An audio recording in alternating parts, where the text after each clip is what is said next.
नमस्कार विद्यार्थी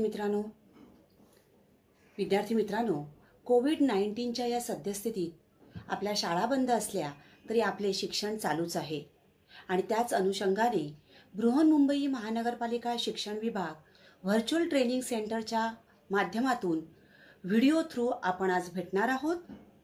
मी निलिमा कदम, आपली व्हर्च्युअल शिक्षिका। आजचा विषय आपण बघणार आहोत। नमस्कार, मी निलिमा कदम,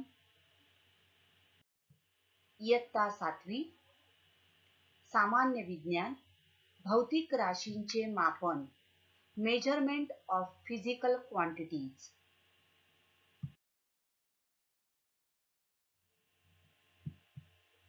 बालमित्रांनो, दैनंदिन व्यवहारामध्ये आपण या गोष्टी मोजून घेत असतो, हो ना?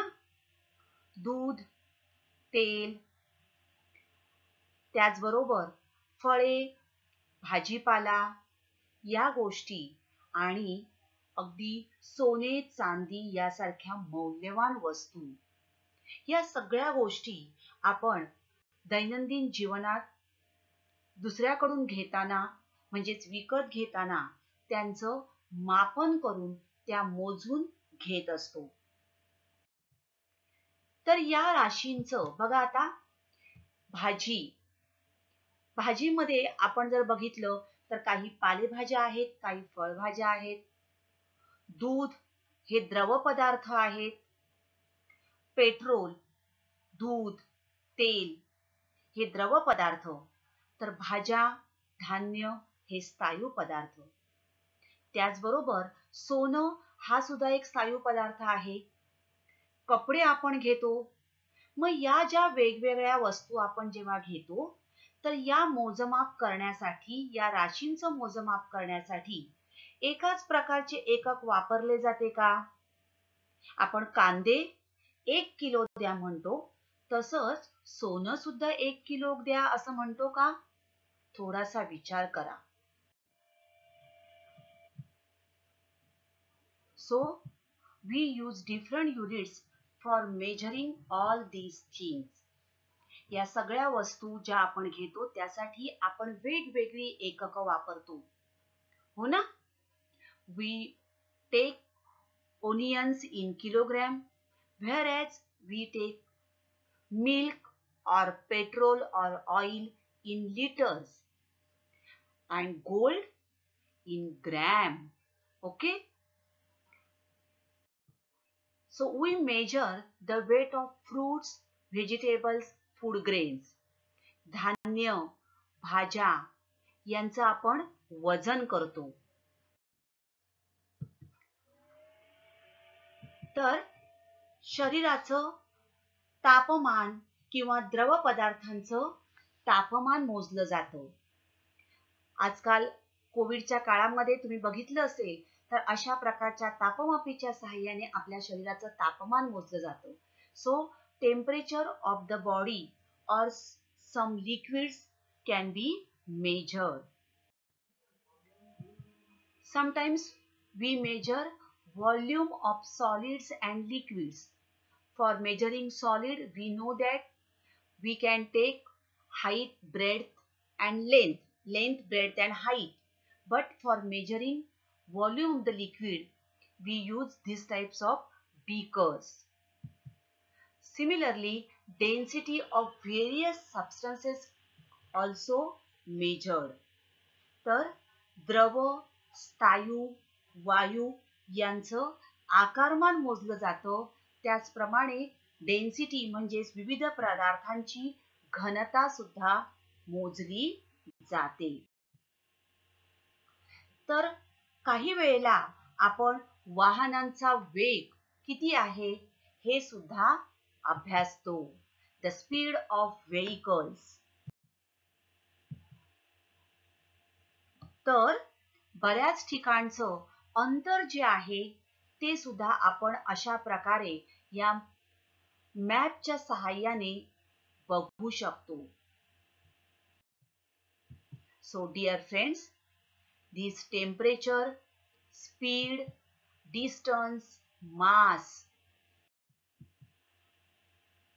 Mass, volume, distance, speed, temperature. These are all physical quantities. तर वस्तुमान, काल, आकारमान, तापमान, अंतर, वेग, घनता या सर्व भौतिक राशी आहेत. मग भौतिक राशी म्हणजे काय? What are physical quantities?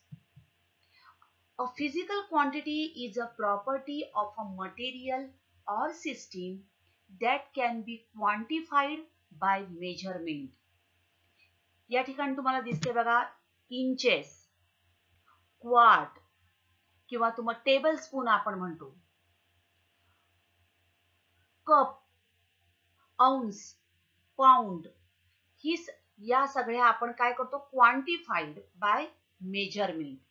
So it is a property of a material that can be quantified by measurement.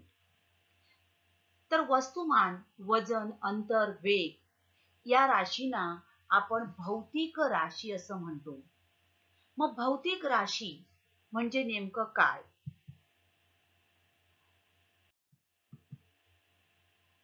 बघा आपण आता भौतिक राशींकडे जाण्याअगोदर थोडंसं मापन आणि राशी म्हणजे काय याकडे वळूया. मापन, आपण मोजमाप करतो आणि यालाच मापन असे म्हणतात. So it is a unit or system of measuring. तुमची उंची किंवा पुस्तकाची लांबी, खोलीची लांबी, we are measuring. So लांबी 2 मीटर आहे. So it is a unit or system of measuring. This is a measurement. आणि what do you know by quantity? राशी म्हणजे काय? So ज्याचे मापन करायचे त्याला राशी असे म्हणतात. A property that is measured is called a quantity. For example, पुस्तकाची लांबी 2 मीटर आहे. So a unit or system of measuring, आपण मोजतो आहोत, that is a मापन, and लांबी मोजतो, that लांबी, length is a quantity. A property that is measured, it is quantity. So mass, length, time, volume, pressure हे आपण मोजू शकतो. तर या झाल्या भौतिक राशी. आणि या मापनासाठी प्रमाणित मापाची आवश्यकता असते आणि या मापांना एकके असे म्हणतात. They are known as units. आता भौतिक राशीचं परिमाण सांगण्यासाठी आपल्याला 2 गोष्टींची आवश्यकता असते. एक म्हणजे मूल्य, व्हॅल्यू, आणि एकक, त्याचं unit. A value and a unit are used to express the magnitude of a physical quantity. For example, बघा, राजू रोज 2 किलोमीटर बागेमध्ये चालायला जातो. आता या ठिकाणी राजू 2 किलोमीटर रोज एवढं अंतर चालतो. मग 2 ही झालं मूल्य. 2 is a value. In this example, 2 is the value and kilometer is the unit used to express the magnitude of the distance, which is a physical quantity. Distance is a physical quantity. So 2 is the value and kilometer is the unit. म्हणजेच Raju 2 kilometre अंतर रोज चालतो. या उदाहरणामध्ये भौतिक राशी झाली अंतर. Distance is a physical quantity. भौतिक राशी झाली अंतर आणि 2 किलोमीटर हे त्या राशीचं परिमाण झालं. 2 किलोमीटर हे काय झालं? परिमाण. म्हणजे 2 हे मूल्य आणि किलोमीटर हे काय झालं? एकक. तर बघा, आपण लांबी मोजतो सेंटीमीटर, दूध किंवा तेल आपण मोजतो 250 मिलीलिटर, 1 लिटर, किंवा वजन पण मोजतो आपण 2 किलोग्रॅम. म्हणजेच या ठिकाणी 2 म्हणजे व्हॅल्यू, मूल्य, आणि युनिट, मीटर, सेंटीमीटर, लिटर या एककाचा उपयोग होतो. तर भौतिक राशी परिमाण सांगण्यासाठी मूल्य आणि एकक यांचा वापर केला जातो. आता भौतिक राशी, physical quantities are of two types: fundamental quantities and derived quantities.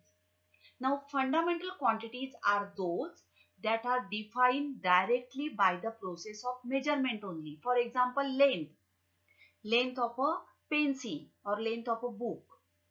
So, this is a fundamental quantity. Length, mass, time, these are basic or fundamental quantities. And what do you mean by derived quantity? For example, speed. Speed is equal to distance upon time. तुम्हाला माहिती आहे, वेग म्हणजे अंतर भागिले वेळ. Speed means वेग. So speed is equal to distance upon time. Here distance is a fundamental or base quantity, that is length, and time is also a base quantity. But speed is calculated by distance upon time. So speed is known as derived quantity. So what is derived quantities? The quantities that are calculated from two or more measurements.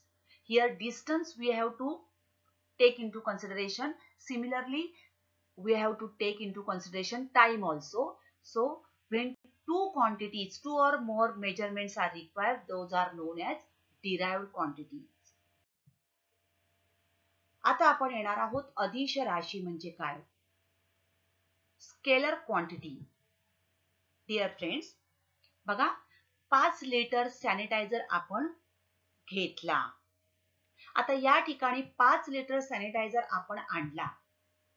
तर 5 litre sanitizer, 5 is the value, means मूल्य, आणि litre हे झालं त्याचं एकक. Litre is the unit.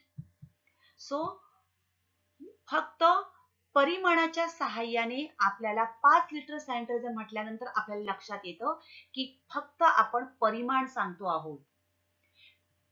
तर अशा प्रकारे केवळ परिमाणाच्या सहाय्याने पूर्णपणे व्यक्त करता येणाऱ्या राशीला अदिश राशी असे म्हणतात. See here, these are different scalar quantities: temperature, length, breadth, area, time, density, mass. These are all scalar quantities. कारण या राशी व्यक्त करण्यासाठी केवळ परिमाणाचा वापर होतो.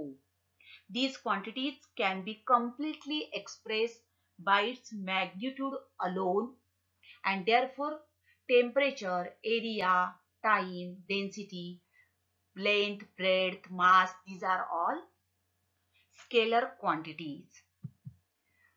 या ठिकाणी आपल्याला दिशेचा संबोध होत नाही. Direction is not required for expressing these quantities. म्हणजेच केवळ परिमाणाच्या सहाय्याने पूर्णपणे व्यक्त करता येणारी राशी म्हणजेच अदिश राशी होय. A quantity that can be completely expressed by its magnitude alone is called a scalar quantity. For example, length, breadth, area, mass, temperature, density, work, these are all scalar quantities. कारण या राशी व्यक्त करण्यासाठी फक्त परिमाणाचा म्हणजेच मूल्य आणि एककाचाच वापर केला जातो. बघा, टेम्परेचर आपण degree Celsius. So degree is the value and Celsius is the unit. Length 4 centimeter. So 4 is the value, centimeter is the unit. आता आपण येणार आहोत सदिश राशी. What is vector quantity? Dear friends, this car is traveling some distance. Okay? Suppose this car is going 30 kilometer. ही गाडी किती जाते आहे? 30 किलोमीटर जात आहे. आता या ठिकाणी 30 हे झालं मूल्य आणि किलोमीटर हे झालं एकक. This car is going 30 kilometer. 30 is the value. How much kilometer? 30. And what is the unit? Kilometer. It is not going meter. It is 30 kilometers. So kilometer is the unit. But in which direction this car is going? Means what? It is going to Pune or it is going to Delhi? That is more important. बरोबर? मग ती गाडी पुण्याला जाते की दिल्लीला जाते? म्हणजेच आपल्याला या ठिकाणी दिशा सांगणं अत्यंत आवश्यक आहे. Okay? We have to express direction also. So, in which direction this car is going? It is important. So, when the quantity is expressed completely, if we express completely only when magnitude and direction are both given, this is a vector quantity. जर या ठिकाणी आपण दिशा सांगितली नाही, ही गाडी 30 kilometre जात आहे, पण 30 किलोमीटर कुठे जाते आहे? पुण्याच्या दिशेने जाते की दिल्लीच्या दिशेने जाते? So towards north or towards south, this is more important. तर परिमाण आणि दिशा यांच्या सहाय्याने पूर्णपणे व्यक्त करता येणारी राशी म्हणजे सदिश राशी होय. The quantity which is expressed completely only when magnitude and direction, when both are given, it is called a vector quantity. See here, speed, displacement, these are all vector quantities. Speed आहे, पण त्याचा speed किती kilometre आहे आणि कोणत्या दिशेने आहे हे महत्त्वाचं आहे. तर वेग, विस्थापन या सदिश राशी आहेत. आपण आणखीन एक उदाहरण घेऊ. बघा, आपण 25 किलोमीटर अंतर जाणार आहोत. बरोबर? आता 25 किलोमीटर अंतर आपण जाणार आहोत. We are going 25 kilometer. But in which direction? North or east? आता या ठिकाणी बघा काय आहे? अंतर समान आहे, 25 किलोमीटर आहे, परंतु दिशा वेगवेगळ्या आहेत. Same distance but different direction.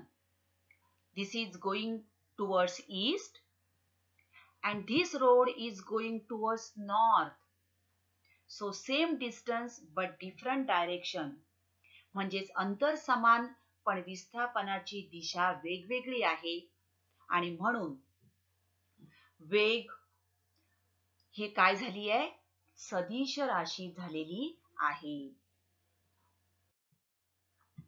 So परिमाण व दिशा यांच्या सहाय्याने पूर्णपणे व्यक्त करता येणारी राशी म्हणजे सदिश राशी होय. See here, displacement 25 km per hour. So magnitude as well as direction is important.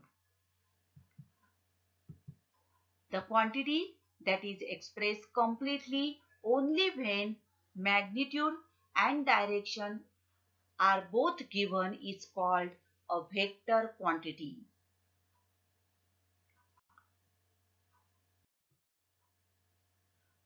आता आपण या वेगवेगळ्या राशी बघणार आहोत. वस्तुमान म्हणजे काय? व्हॉट इज अ मास? आता या ठिकाणी मी तुम्हाला वेगवेगळे पदार्थ दाखवले आहेत. स्थायू पदार्थ, द्रव पदार्थ, वायू पदार्थ.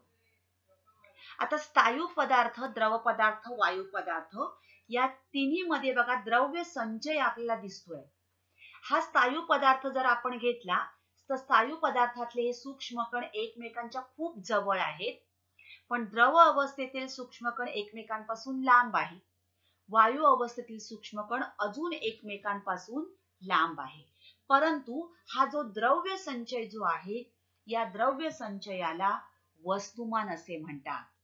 The amount of matter present in a substance is called mass. आता the matter has a natural tendency to resist a change in its state, which is called inertia. हे आपण बघितलेलं आहे. The measurement of mass. So mass tells us how heavy or light an object is. तर वस्तुमान जितकं जास्त असेल तितकं त्याचं जडत्वही जास्त असतं. उदाहरणार्थ, हा जर कलिंगड आपण घेतलं आणि ऍपल घेतलं तर कलिंगड काय राहणार आहे? त्या ठिकाणी पटकन हलणार नाहीये, त्याच ठिकाणी राहणार आहे. म्हणजेच काय आहे तर त्याचं जडत्वाचं गुणात्मक माप झालं. So mass is a qualitative measure of the inertia of an object. Larger the mass, greater is the inertia. As compared to apple, watermelon has larger mass and therefore it has greater inertia, larger inertia. आणि म्हणून mass is a scalar quantity. Now the mass of the watermelon is same in Mumbai, it is same in Delhi also. कुठेही गेलं तरी ते वस्तुमान काय आहे? बदलत नाही, सेम राहणार आहे. अमेरिकेत गेलं तर त्याचं वजन तेवढंच राहणार आहे. सो वस्तुमान, mass is a scalar quantity. वस्तुमान ही अदिश राशी आहे. आता वस्तुमान जे आहे हे वस्तुमान ग्रॅम किंवा किलोग्रॅम या एककामध्ये मोजतात. The units of mass are gram or kilogram. तुम्ही दुकानदाराकडे अशा प्रकारचा तराजू बघितला असेल आणि हा तराजू वापरून आपण दोन वस्तुमानांची तुलना करू शकतो. We can compare two masses using the two pan common balance in a shop. Similarly, spring balance or electronics weighing scale, these are also used to measure mass. ताणकाटा, इलेक्ट्रॉनिक्स वजन काटा अशा प्रकारची साधने देखील वस्तुमान मोजण्यासाठी वापरली जातात. आता या वस्तुमानाचं मापन करण्यासाठी बघा ही वेगवेगळी साधनं. हा साधा तराजू, त्यानंतर सोन्याच्या दुकानात तुम्ही बघितलं असेल तर अशा प्रकारचा हा तराजू वापरला जातो. तर सोनं, चांदी यासारख्या खूप मौल्यवान वस्तू मोजण्यासाठी हे अशा प्रकारचे तराजू वापरले जातात. कारण या वस्तूंचं वजन हे मिलीग्रॅम मध्ये केलं जातं आणि त्या वस्तूंसाठी अत्यंत संवेदनशील असा तराजू वापरावा लागतो. अदरवाईज मापामध्ये फरक पडू शकतो. These are very spacious things and therefore they should be measured very correctly. आपण आता बघूया वजन म्हणजे काय. What is weight? Now weight is a measure of how heavy something is. Means what? Now what we measure in grams and kilogram is the mass. It is not weight. Remember, we are measuring in gram, kilogram. That is a mass and not weight. So what is a weight? तर एखाद्या पदार्थाचं वजन म्हणजे तो पदार्थ ज्या गुरुत्वीय बलाने पृथ्वीच्या केंद्राच्या दिशेने आकर्षित होतो ते गुरुत्वीय बल होय. या ठिकाणी बघा सफरचंद जे आहे हे वेट म्हणजे काय? सफरचंदाचं वजन म्हणजे काय? तर फोर्स ऑफ ग्रॅव्हिटी. ज्या ग्रॅव्हिटेशनल फोर्सने त्या सफरचंदावर जे gravitational force working on that apple is the weight. The gravitational force that acts on the mass of the apple is called weight of an apple. The gravitational force by which the earth attracts an object towards its center is called the weight of the object. Dear friends, remember the weight is a vector quantity. It is different at different places on the earth. Okay? Similarly, आपण जर बघितलं तर वस्तुमान जे आहे हे पृथ्वीवर 50 kilogram आणि मंगळावर पण 50 किलोग्रॅम असणार आहे. काय? वस्तुमान. परंतु वजन मात्र बदलणार आहे. वजन किती आहे बघा? 110. तर मंगळावर तेच वजन होत आहे 42. सो स्थानपरत्वे वजन बदलू शकते कारण स्थानपरत्वे गुरुत्वाकर्षण बदलू शकते. On the earth and on the Mars, weight may be different, but mass is same at both the places. That विश्वात त्या पदार्थाचं वस्तुमान आहे तेच राहणार आहे, मात्र वजन त्याचं बदलू शकतं. त्यात कोणताही बदल होत नाही. आता अजून एक थोडासा प्रश्न बघा. वस्तूचे वजन ध्रुवावर जास्तीत जास्त तर विषुववृत्तावर सर्वात कमी का राहील? कारण ध्रुवावर पृथ्वीचे गुरुत्वाकर्षण बल जास्त असते तर विषुववृत्तावर ते कमी प्रमाणात काम करते आणि म्हणून अशा प्रकारचा फरक आपल्याला वजनामध्ये जाणवतो. त्याचबरोबर समुद्र सपाटीपेक्षा उंच जागेवर वस्तूचं वजन कमी का असते? तर जेव्हा आपण पृथ्वीच्या पृष्ठभागापासून दूर प्रवास करतो तेव्हा पुन्हा आपलं वस्तुमान म्हणजे mass will remain same, but gravitational force will decrease and so our weight will also decrease. आपलं वजन जे आहे हे हाय अल्टिट्यूड ला काय असणार आहे? Less than its weight on the sea level. तर विद्यार्थी मित्रांनो, आता आपण इथेच थांबणार आहोत. अशाच काही सुंदर सुंदर व्हिडिओ सहित पुन्हा भेटणार आहोत पुढच्या भागात. तोपर्यंत थँक यू. घरी राहा, सुरक्षित राहा.